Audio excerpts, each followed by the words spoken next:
Welcome back to a special episode of the Hybrid Real Estate Professional Podcast. Today I'm going to share a presentation I made at the Total Wealth Academy in Houston, Texas. This was a deep dive on how a single email back in 2019 led to an off-market deal that changed the trajectory of my family's lives. I'll share the ups and downs and the numbers behind the deal, as well as some of the ways in which it forced me to grow and evolve to meet the moment. The audio may be a bit more raw than usual, as this was a live recording in a room with other investors.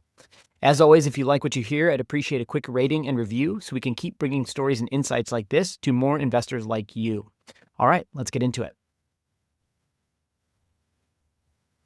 Our first speaker is interesting because he has properties all over the place. When I do it, I try to keep my deals within 30 minutes of my home.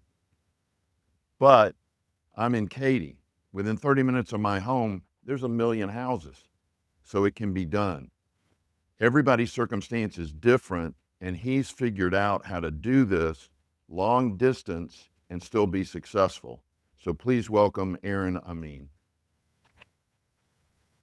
All right, awesome. Let me get over to the right thing. Check 1, 2. Can you guys hear me? All right, maybe I just need to project more. All right, guys, I'm Aaron Amin. I have been a member of Total Wealth Academy since April. Very grateful to be here and share a little bit of my story with you. I'm going to tell you today about one single email that changed the course of my entire family's life. So first, who am I? The most important identity in my life is that of a proud husband and father to 3 young children. We have 3 kids that are all age 3 and under, so a little chaotic at home these days, but house full of love. We, as Steve mentioned, built a portfolio of 8 cash flowing rental properties across 3 states. As of today, our closest rental property is 1,000 miles away. Now, the irony is the story I'm going to tell you today is about a property that we bought that was only 1 mile from our house, but we still hold it today. I have worked full-time the entire time I've been a real estate investor. I actually believe that's been an important part of my story. W-2 income, the skills that you gain at a job, a very important asset in and of themselves. And if you use those to empower yourself to buy real estate, it can be a potent combination. So I'll share a little bit about the realization of how real estate took us to the next level. And I'm going to share a really cool deal that came out of that email I mentioned. So I want to set the stage a little bit. This was the very beginning of our real estate journey. In 2017, my wife and I bought our first primary home in Las Vegas. That's where we lived at the time. We had no idea that we were going to go on to become real estate investors. We really weren't thinking about much of anything except we were both running and gunning at our jobs. I worked in the concerts and live entertainment industry, and in Las Vegas, that's a pretty busy profession. It was a lot of fun. From the outside, people thought it was the coolest thing in the world because I was at all these big shows, always backstage and doing all the, I was doing all the behind the scenes stuff for a concert promoter. But the truth about that life is that it's exhausting. And even though I had a lot of fun, it's a good time to do it when you're young and you don't have kids yet. I was working 70, 80 hours a week. I was in the office Monday through Friday all day. And then I would be at shows 3 or 4 nights a week. And then when I wasn't at our shows that we were putting on, I would go to competitor shows and scout because my boss always wanted to know what everyone else was up to. And as you might imagine, that is not a sustainable lifestyle. And I picked up a ton of bad habits and ultimately ran myself into the ground. And I'm sharing this because I unfortunately ended myself up in inpatient rehab for alcohol abuse in 2019. And if you'll notice the 2019 on the timeline here, that also is when we bought our first rental property, and I'll tell you why. When I faced that moment and I realized what a wreck I was making in my life, I knew that what I was doing clearly wasn't working and I needed to do something else. So I had put all that time and energy and effort and emotion into this career, but I felt my head was butting up against the ceiling of the potential for earnings, for growth. Anybody who's tried to go after entertainment industry jobs, the average stat is there's 200 people seeking every single entry-level position in entertainment. And what that means is they can find a replacement for you very easily. So that there's no problem burning people out. And I say this not to be resentful of that industry because it's actually one of the most important lessons I learned was that, when you outsource all the upside in your life to an employer, you limit yourself.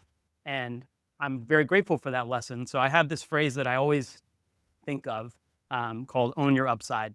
And basically, after I went to rehab and asked myself some really tough questions, repaired some of the relationships that I had done damage to, and came out with a new energy and passion, I wanted to own my own upside, and I wanted my wife and I to be able to build something that we could really capture our own value.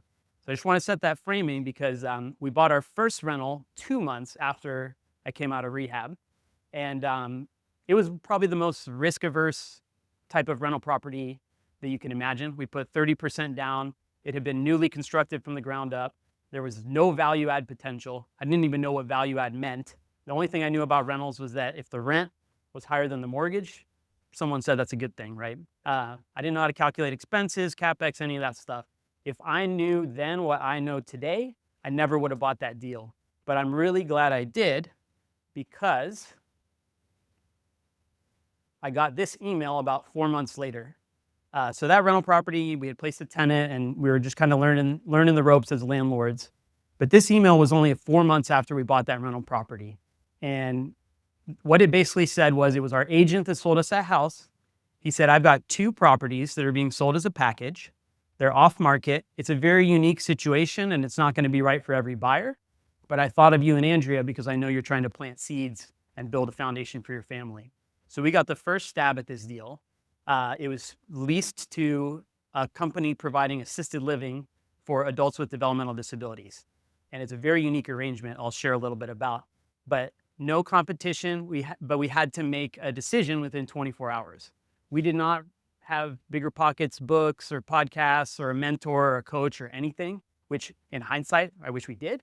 But we had to make a quick decision. And ultimately, we recognized quickly the impact that this could have on our life.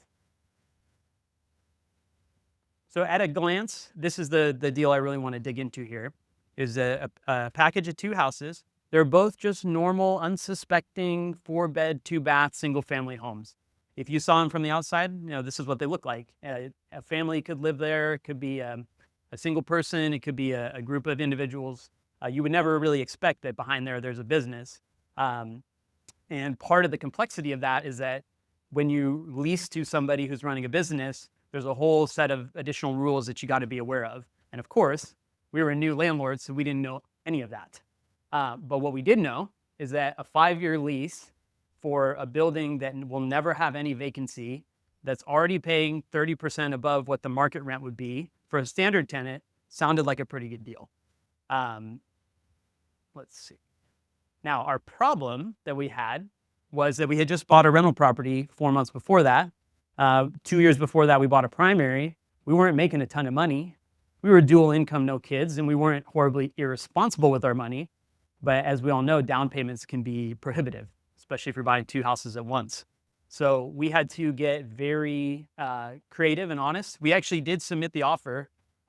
We put a verbal offer in that we wanted to buy the houses, and then we went with our agent and started trying to figure out how the heck we were going to finance it.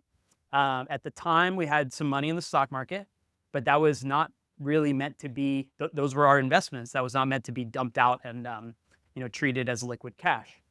We got a pre-approval from Chase because at the time that was about the extent of our lending literacy, was the big box banks. We didn't know Toby and some of the other awesome lenders that you get to meet in rooms like this.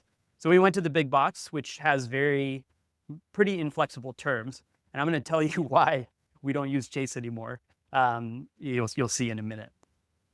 So how did we kind of solve this? We had to basically, this was a real test of our relationship with risk. Like I said, we had stocks, not a ton, but we had stocks that we had intended to hold for a long time. And so we had to decide, is this deal is selling a liquid asset that's meant to be an investment to buy an illiquid investment that's going to produce cash flow and long-term wealth? Is that a good trade-off? In our late 20s, we don't have kids yet, but we know we want them. A lot of really intense decisions and calculations we had to make. And keep in mind, I was 5 months out of rehab, still figuring out what I wanted the rest of my life to look like. So just trying to set the stage here that there was a lot of fear and uncertainty and not a lot of knowledge or experience to bank on at this point. I'm going to tell the end of the story first, just to share a little bit about the financing. we bought this. So what we did is we ended up selling that stock. We said we can part with that because we understand the long-term benefit of buying these homes. We did the math on the cash flow and we said getting another income stream backed by real estate that's going to appreciate over a long period of time is worth more than having this, $20,000 in S&P 500 and a basket of other stocks. I'm not against the stock market, but that was the choice we made at that time. Then the only way we were actually able to pull this deal off was to do a cash out refinance on that house we had bought back in 2017. So it was all this stuff was happening in real time. We had the offer in, and basically the sellers they had to look at us and say, "You guys are two people in your 20s. You don't have a lot of money. You don't have a lot of liquidity, but you seem motivated. So we'll give you a shot, right?" So we put all this stuff in motion at the same time, and our plan was, which we were able to do, 6 months later, we ended up refinancing them into longer term debt and got it above 80% loan to value and got rid of the PMI, which made it a lot better of an investment. Now, in case there wasn't enough drama, 4 days before closing, my good friends at JP Morgan Chase Bank, a gentleman named Wes, who I'll never forget, sent me this email and said that the deal's off. They can't fund something like this because it's considered a group home. Now, he knew heading into this exactly what was going on in this house. We had worked through all the way through underwriting, and I guess it made it finally to the very end of the legal team, and they took issue with the way the house was being operated. So I had never spoken to a lawyer in my entire life. And once again, on the fly with 4 days to closing, I had to figure out how to solve this problem, right? And so what we ended up doing is I literally looked up online, because I didn't have a big network of investors, local real estate attorneys, and I tried to look at the ratings and read reviews. I was doing this all on the fly, and then I called the one that had the best ratings, and I explained the situation, not calmly, not with any poise or any articulation, kind of just brain dumped on him that, we're in trouble. We already sold all this stock. We did this refi. We repositioned everything for this deal, and it's about to fall apart, right? It was a really, really challenging emotional situation. But thankfully, they're pros, and they came back, and you're not gonna be able to read this email, but essentially they put together a case for Chase, which confirmed what we already knew, which is that this is a legal business that can operate in this home. Nevada, I won't bore you with Nevada law, but essentially this was considered a supported living house, not a group home, and therefore it was allowed to be lended on with conventional loans. Chase didn't care, go figure.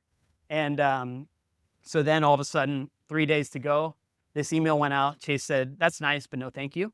We had to scramble and find another lender. So, it's hard to overstate how stressful this was, especially being, still early to mid-career. We weren't super high income, and we had made all these changes to try and accommodate this deal.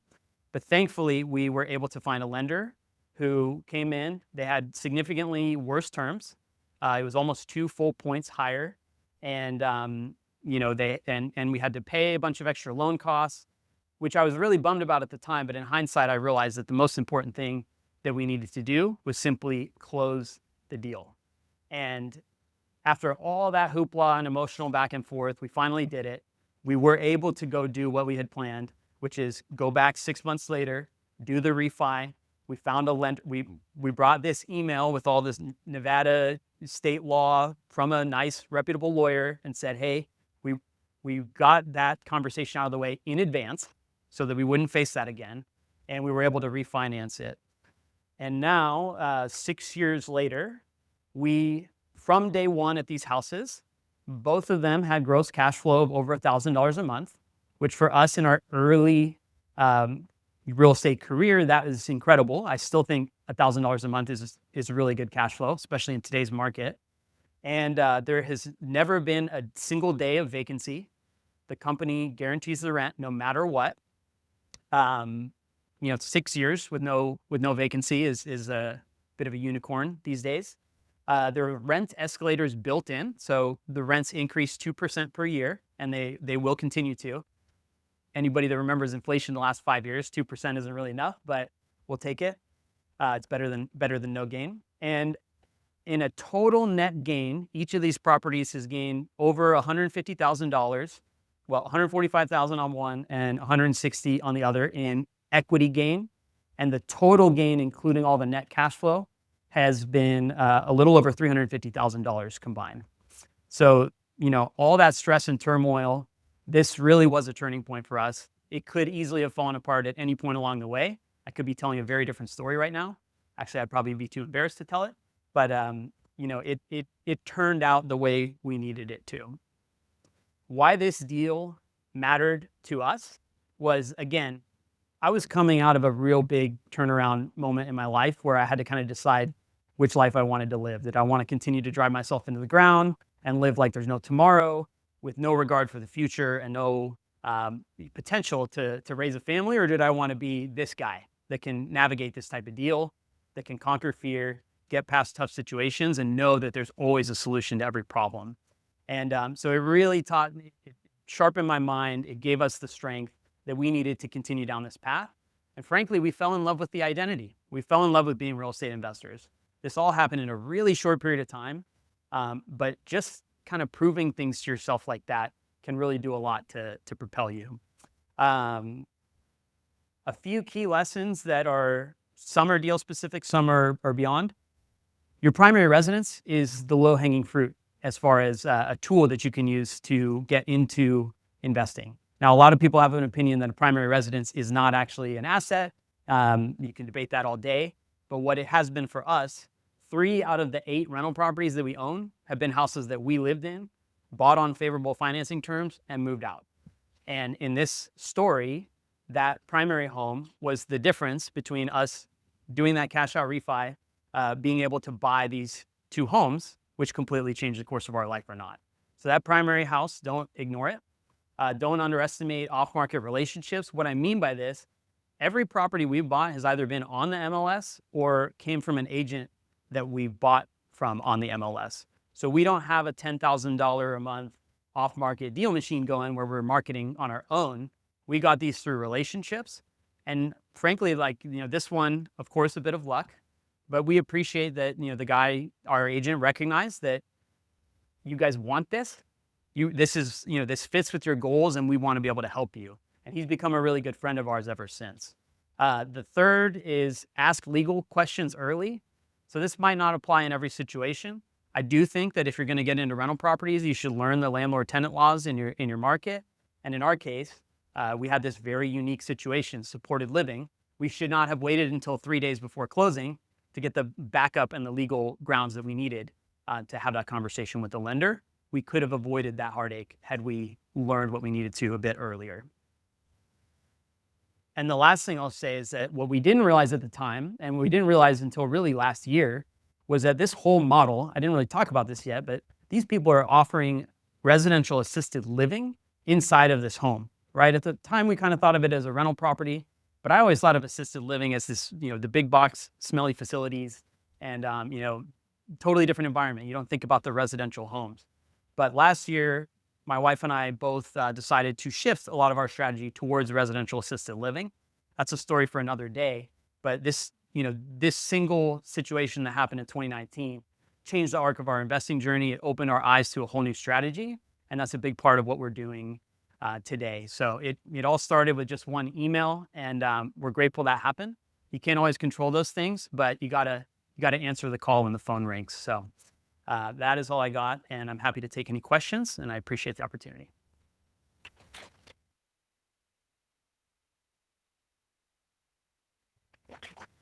Yes, sir. Who is guaranteeing? So the question was, who is guaranteeing $1,000 a month in income? So these were on existing leases when I bought them. So there's a company that their job is, they're the ones who go and market for residents. So in our case, it was assisted living for adults with developmental disabilities. So people who, usually family members, would go find this company and they would work with them. They have the staff. There's 24/7 staff. They don't live there, but they're in the home and they rotate on shift. That company, they were responsible for everything operational. So we were just the landlords. They had a lease with us that was 5 years. It started at about 30% above market rent. and it had those built-in escalators. So the $1,000 a month in gross cash flow is just the difference between the rent that they had and our mortgage payments. And I'm very particular about saying gross cash flow because, like I said, if you don't budget all your expenses, then it's not actually $1,000 a month. Assisted living operator. Yeah, so there's a lot of different companies out there that provide this type of service. Oftentimes, people try and do both, where they own the real estate and they run the company.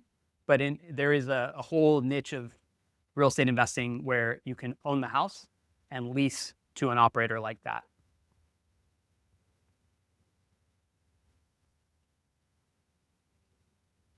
Yeah, so these two, I won't go back to it, but each of these homes were 4-bed, 2-bath. So they were rated only up to 4 occupancy. Some of these are bigger, right? Like some assisted living homes can get in Texas up to 16 beds, and other states, it varies. But these are just normal single family homes. And like I said, if someone moved out, we could rent this to another family. So we had a backup plan from day one too, right? If this whole thing fell apart and somehow this company was, had to stop operating for whatever reason, we could pivot very quickly into that.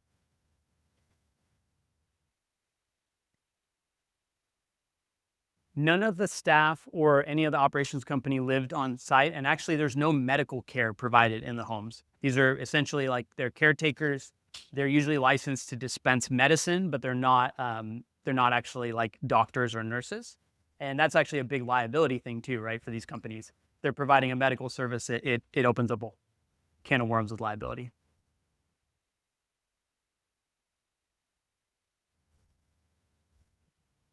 You as a landlord are not required to have any type of special insurance. Now, with that said, like we were recognizing that there's a lot of additional risks. There's more people coming in and out of the house, and particularly adults with developmental disabilities. There's different levels of acuity of the behavior.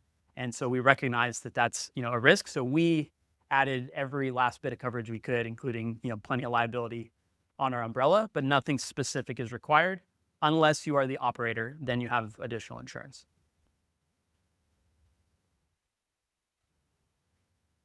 Yeah, so actually, funny story that I didn't mix into the presentation. So our lease, they're responsible for every minor repair, especially if it's something caused by them, pretty much up to about $1,000 or so. And we're responsible for the large capex, like the roof, the HVAC, anything like that. But a really crazy thing happened, which again is more luck than anything. But in 2021, they called me and said, we think the home needs to be remodeled. And I was like, ooh, wasn't expecting that. And I said, okay, well, what were you thinking? And they said, well, we already got all these quotes. And they handed me an invoice that it was a bid for like $100,000 redoing the kitchen and the bathroom. I'm like, we want to be good landlords, but I don't have $100,000 lying around. They're like, no, we're actually going to pay for it. Like, excuse me? Apparently they got an infusion of money from the state coming out of the COVID when they were just dealing out money left and right. And we were the very grateful beneficiaries of that. And so we got a full remodel in both houses of the kitchen and the bathrooms and the flooring. I would not expect those results, but we'll take them.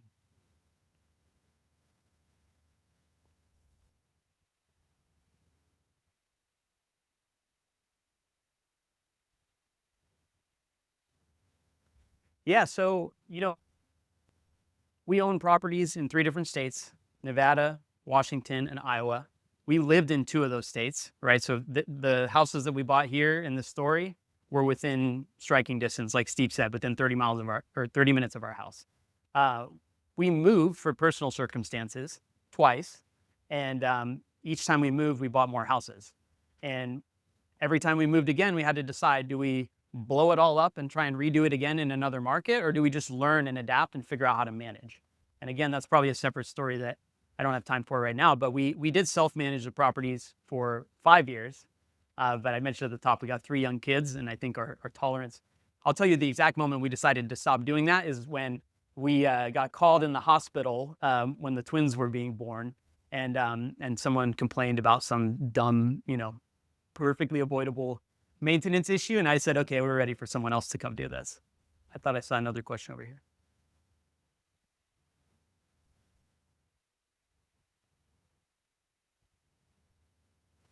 So I'm trying to make sure I understand the question. Are you saying like, do we operate additional homes or?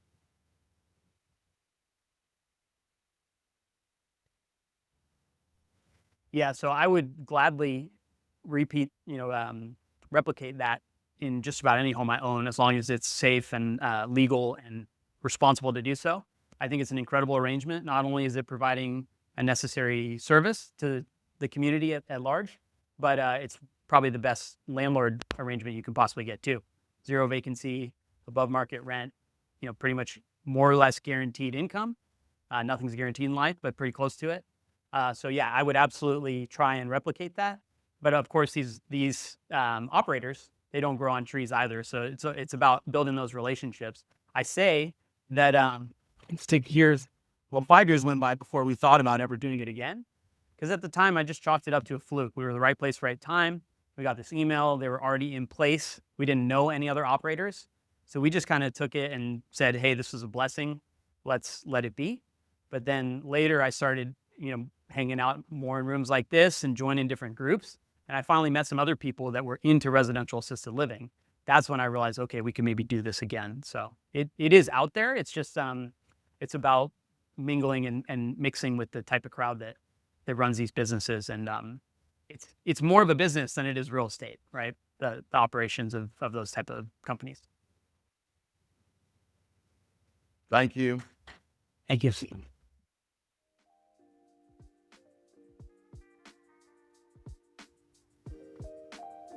Thank you very much, Aaron. Thank you for making it to the end of today's episode. As you may know, podcasts are very difficult to grow organically. If you're getting value from today's episode, I'd deeply appreciate if you can take 30 seconds to leave my show a 5-star rating and review. This will go a long way to helping me reach more listeners just like you. Thank you so much in advance.